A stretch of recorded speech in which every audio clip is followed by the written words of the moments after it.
So I wanted to do something a little different. I haven't posted videos really at all over the years. Seems like there's a bit of a hunger for the history of this sport. I have a storage unit. I have a bunch of items that I think some of you would be very interested in seeing. I'm going to go through some boxes, specifically a couple boxes, because they have some special items in them, some apparel. I'll give you some backstory on some of these items of clothes that I have, how I came across them, information about the brands and stuff like that. So let's go see what I got. I got a lot of stuff in here, but you'll notice right when you step in, your official Mad Gear dealer, Matt. Got that from Nick, the owner of the Vault Pro scooters, back when I was still working at the shop. We got a bunch of those as like promo from Mad Gear, and I thought they were pretty cool, and Nick was very nice and gave me one to take home. I use it in my garage. Now I use it as a little welcome mat when you get into my storage unit. Now, just a cool little box. I had this up in my closet. I'm a hoarder when it comes to stickers. Like, anytime I get a sticker, I cut a slit in the box so I could just slide them in. But while going through these boxes to get to the box I was going for, I open this up and I find some pretty cool stuff. This is an old GoPed motorized scooter billet deck from a brand called Commit or Crash. Some of you GoPed heads would recognize that name, Engine Tricks.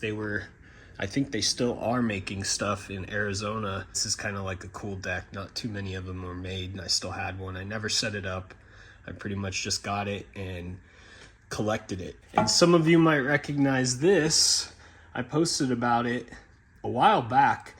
This is the first ever scooter competition at the OC Fairgrounds. This is like the program that they released after the first event, in between the first and second event. One thing I found kind of interesting though, looking through here a while back, I have yet to confirm it, but you'll notice right there, second place in the 9 to 10 age group, Christian Craig, number 34. I have a suspicion that this Christian Craig might possibly be the same Christian Craig that's the Supercross champion. So I tried reaching out to him, never got a response, but I thought that'd be kind of cool if I could confirm it. And then this other deck that I have, ISA GoPed World Championship, second place in Pro Freestyle. What made this cool, I rode Pro Freestyle on a no-ped. If you don't know what that is, it's a GoPed without a motor, but it has a brake like a Razor. It's basically like a flex fender-ish design. But obviously on a no-ped, you're pretty limited on what you can do, but I still pulled out with the second place in Pro Freestyle. So the year before, and unfortunately I don't have the trophy, I've been trying to get a hold of it. One of my old shop sponsors from back in the day in GoPedding, they had it hung up in their shop.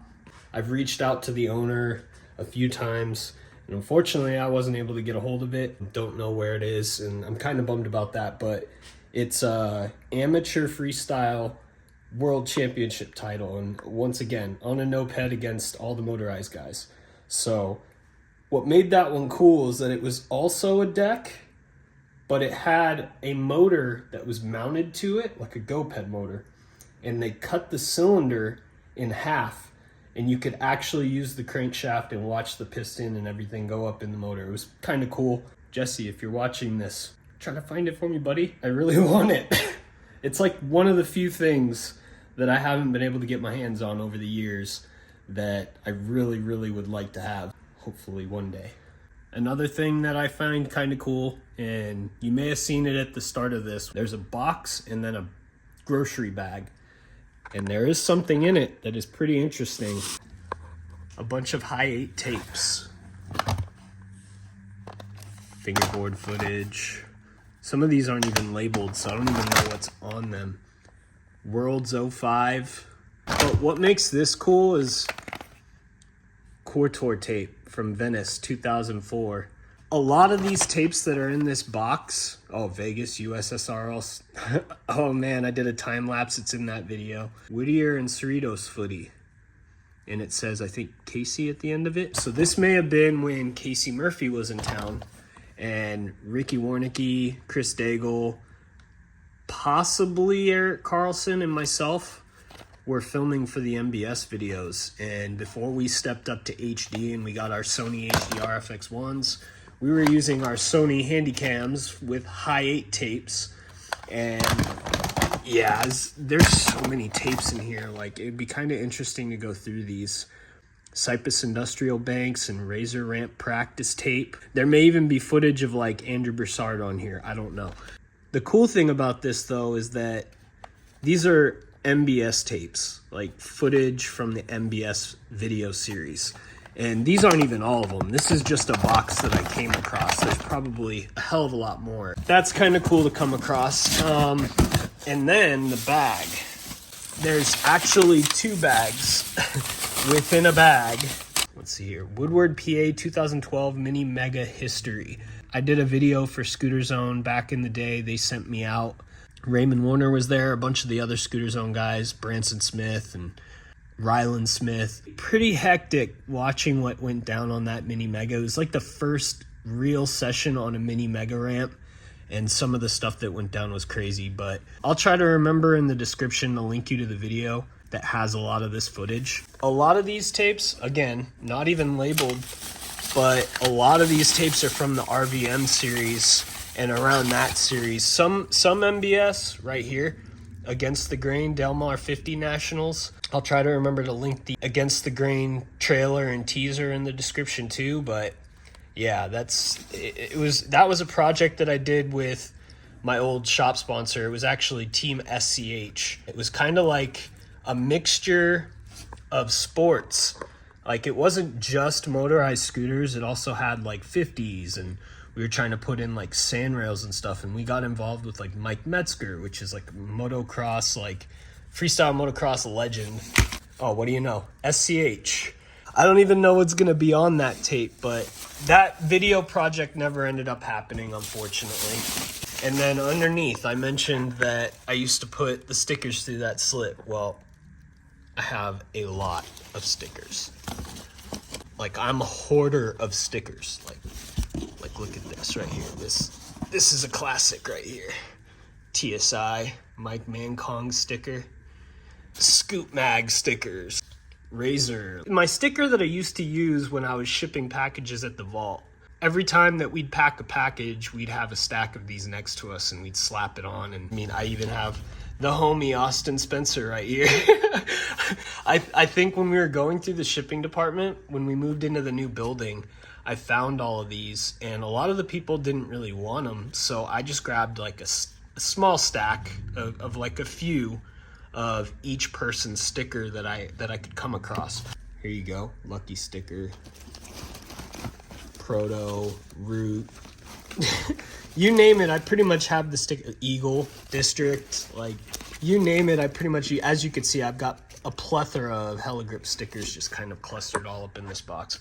Flat face sticker, Heligrip breakfast sticker. I had to keep one of those because Daniel Ray and those dudes are the homies. Trinity. Oh, wow. Assault bar wrap. Some of you might recognize this logo. You might recognize that name. It was kind of a short-lived company, but it was a bar wrap company. At one point in scootering, people wanted something other than just like your typical Razor branded bar, and there really wasn't too many bar options out there. There was pretty much just rad. So to personalize your bars without having to paint it or anything, you could get these vinyl kits from them, and they actually released, it was basically my only signature part that I ever had for scootering, which is kind of sad considering I had like 5 other opportunities and they just kind of fell through, or I left the companies I was riding for. I had my own bar wrap. It was a purple and white carbon fiber pattern, and yeah, so that's kind of a blast from the past right there. Let me know in the comments if you guys know who Assault bar wraps are, if you guys are familiar with that, because there was a couple companies that did it, but Assault was one of them. I don't know if they were the first, and the owner was really nice. He was a good dude, so. Let me know if you guys want me to do a video going through some of my stickers, just so that you guys could see like how far back my sticker collection goes, because honestly, I've got stickers that go back to the late 90s, but I've got some from, man, like the 80s and 90s through BMX. Some of you guys might be interested to see what type of scooter and fingerboard stickers that I have. I've collected them over the years. If I got duplicates, I always saved one. If I just thought it was a really sick sticker and I didn't want to use it, I threw it in a box, and this box just has been growing over the years. Let me know in the comments if that's something that you guys want to see too. Let's move along from that box and get into the one that I'm really excited to show you guys.